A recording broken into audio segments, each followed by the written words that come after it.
اللہ تبارک و تعالیٰ فرماتا ہے یا ایھاالذین آمنوا لا تتخذوا الیہود والنصارى، یہ کبھی بھی یہود و نصارہ تمہارے دوست نہیں ہو سکتے۔ ملک پاکستان یہ ایک واحد ملک ہے، آپ تاریخ اٹھا کر دیکھیں، جتنے بھی ملک ہیں جب جب عارض وجود میں آئے تو کسی کا کیا مقصد تھا، کسی کا کیا مقصد تھا، لیکن ملک پاکستان جب عارض وجود میں آیا تو بانی پاکستان قائد اعظم محمد علی جناح کا جو مین مقصد تھا وہ یہ تھا کہ تاکہ مسلمان آرام کے ساتھ اللہ کا ذکر کر سکے اور رسول اللہ کی غلامی کا دم بھر سکے۔ اس ملک کا مین مقصد جو تھا وہ یہ تھا کہ مسلمان اپنی مساجد کے اندر اللہ کا ذکر سکون سے کر سکے، اللہ کی بندگی کو سکون سے کر سکے، اللہ کو یاد کرنے میں انہیں کوئی مشکل پریشانی نہ پیش آئے۔ یہ واحد ایک ملک پاکستان ملک ہے جو کلمے کی بنیاد پر عارض وجود میں آیا، یعنی رسول اللہ کے نام پہ یہ ہمیں ملک ملا ہے، اور الحمدللہ العظیم ملک پاکستان اور رکن کشمیر کا ہر بچہ، ہر نوجوان اور ہر بزرگ جس نے رسول اللہ کا کلمہ پڑھ رکھا ہے، آج اگر انڈیا یہ سوچے کہ ملک پاکستان کی 7 لاکھ فوج ہے تو یہ اس کی بھول ہے۔ الحمدللہ ہمارا یہ ایمان ہے کہ 24 یا 25 کروڑ جو ہماری آبادی ہے اس کا ہر بچہ، ہر جوان، ہر بوڑھا ہمارا فوجی ہے۔ وقت آنے پر وطن عزیز کے لیے ہمارا ہر نوجوان مر مٹنے کو تیار ہے، اور ہونا بھی چاہیے، کیونکہ ہمارا مقابلہ ایک بزدل کافر سے ہو رہا ہے، اور آپ لوگوں کو یہ بات پتہ چل گئی ہوگی کہ وہ ہمارے ملک کا بعد میں دشمن ہے، ہمارے اسلام کا پہلے دشمن ہے۔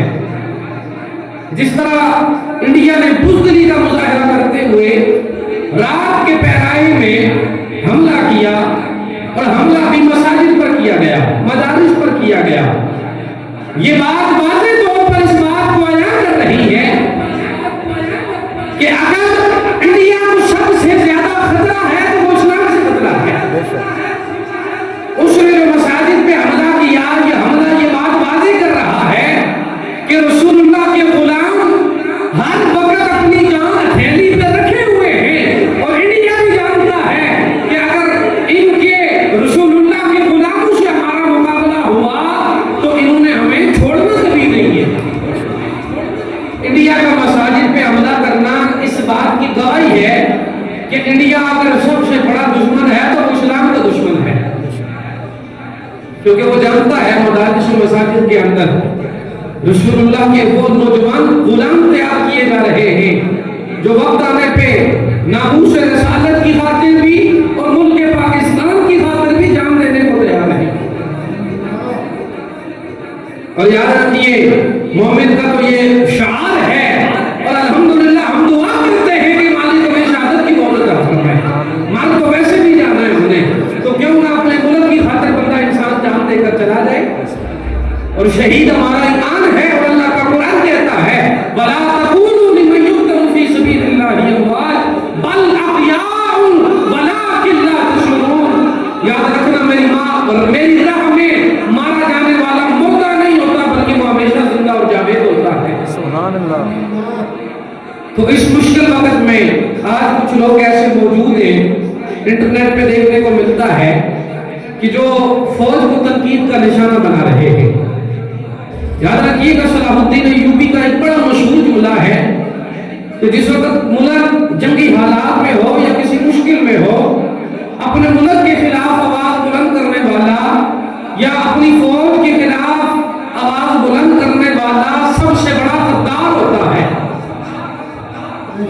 اس وقت ایک جنگ ہماری ایٹم کی ہے اور ایک جنگ ہمارے نفاذ کی ہے کہ ہمارے فوجی بھائی جو بارڈرز پر رہ کر اگر ہم اس مسجد میں بیٹھ کر آج جمعے کی نماز ادا کریں گے تو یہ انہی کی وجہ سے ادا کر رہے ہیں۔ آج اگر فوج ہماری بارڈر سے پیچھے ہٹ جائے تو میں دیکھوں ذرا جو بڑے بڑے دعویٰ کرتے ہیں کون جاتا ہے بارڈر پہ لڑنے کے لیے۔ ملک سلامت رہتا ہے فوج کے ساتھ، تو اگر ملک میں رہنے والے لوگ بولنا شروع کر دیں تو بتائیں اس فوج نے کس کے لیے لڑنا ہے؟ کچھ لوگ ہمیں دیکھنے کو ملتے ہیں جو ملک پاکستان کو بھی برا بھلا کہتے ہیں اور فوج کو بھی برا بھلا کہتے ہیں. ان کے لیے ہمارا یہ میسج ہے کہ ایک جنگ ایٹم کی ہے، کیونکہ اب وہ جنگی جنگ تو نہیں رہی جو تلوار اور نیزے کے ساتھ جنگ لڑی جاتی تھی. اب جو جنگ ہونی ہے وہ 15 سے 20 منٹ کی ہونی ہے. اگر ایٹم کی جنگ شروع ہو گئی تو یہ ایٹمی جنگ اتنا عرصہ چلنے والی نہیں ہے، بس کچھ دیر کے اندر معاملہ ختم ہو جانا ہے یا آر یا پار ہو جانا ہے. لیکن ایک جنگ ہمارے الفاظ کی جنگ ہے. اس وقت کہ پاکستانی ہونے کے ناطے ہمارے الفاظ ہمارے دشمن کو کمزور کرتے ہیں یا ہمارے دشمن کو طاقت دیتے ہیں. اور عالمی سطح پر آپ جانتے ہیں کہ سوشل میڈیا پہ بولا جانے والا ہر لفظ، لکھا جانے والا ہر لفظ ہمارا دشمن دیکھ رہا ہوتا ہے. تو اس لیے یاد رکھیے گا، ملک پاکستان کے خلاف بولنے والا بندہ اور افواج پاکستان کے خلاف ان حالات میں بولنے والا بندہ ملک کا وفادار نہیں ہے بلکہ سب سے بڑا غدار ہے. اور ہم یہ حکمرانوں کو بھی پیغام دیتے ہیں کہ تمام سیاستیں بعد میں ہیں، تمام لڑائیاں اور تمام جھگڑالو باتیں بعد میں ہیں. اس وقت جو بات ہے وہ ہمارے ملک پاکستان کی ہے. ہم ان سے بھی گزارش کرتے ہیں کہ اپنے تمام تر اختلافات مٹا کر ایک پلیٹ فارم پر اکٹھے ہو جائیں. کوئی نون لیگ کا ہے تو تب بات الگ ہے، کوئی پی پی کا ہے یا پی ٹی آئی کا ہے، جس مرضی بلا کا ہے. اس وقت چاہیے کہ سب متحد ہو کر دشمن کو منہ توڑ ایسا جواب دے تاکہ وہ بھی یاد رکھے کہ رسول اللہ کے غلاموں سے جنگ لڑنا اتنی آسان بات نہیں ہے. اور یاد رکھیے گا ایک بات جو ہمارا ایمان جس بات کی گواہی دیتا ہے کہ گائے کا موتر پینے والے آب زمزم پینے والوں سے مقابلہ نہیں کر سکتے. ہاں ہمارے پاس ایٹم نہ بھی ہو، اگر کوئی جنگی ساز و سامان نہ بھی ہو، اللہ نے جو ہمیں طاقت دے رکھی ہے، ہمارے ایمان کی طاقت سب پہ غالب آنے والی ہے. ایمان سب سے بڑی طاقت ہے.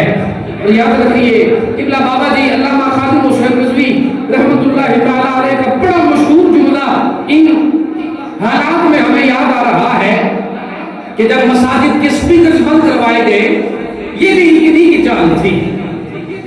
تو آپ فرمایا کرتے تھے کہ یاد رکھنا یہ بات صرف مساجد کے سپیکرز تک نہیں رہے گی، تمہارے گھروں تک آ جائے گی.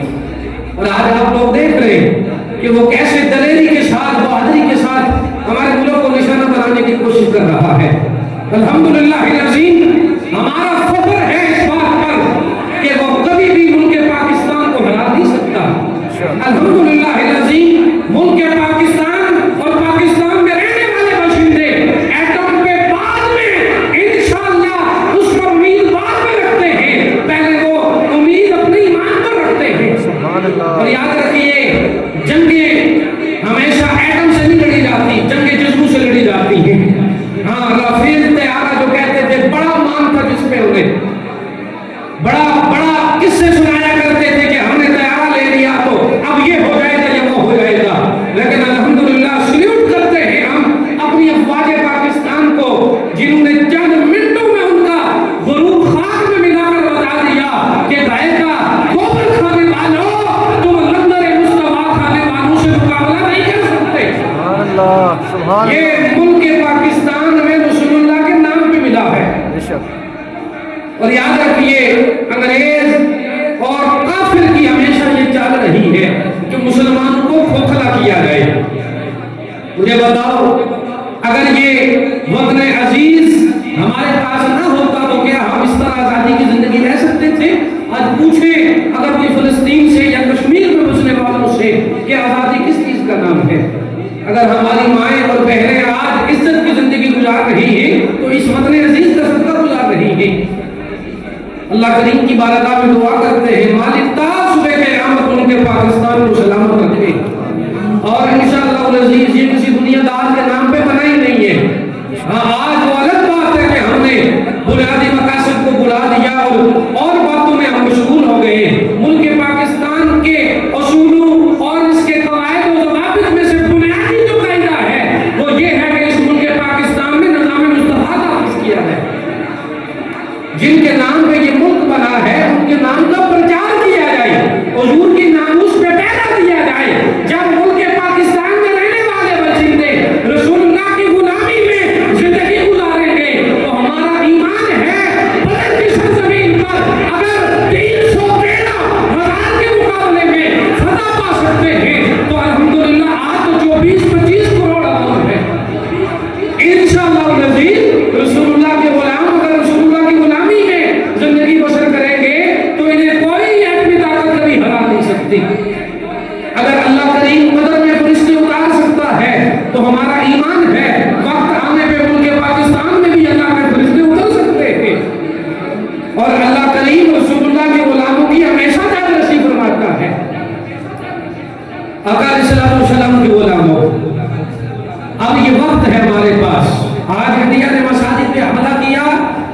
رکھیے گا یہ بھی ایک چال ہے.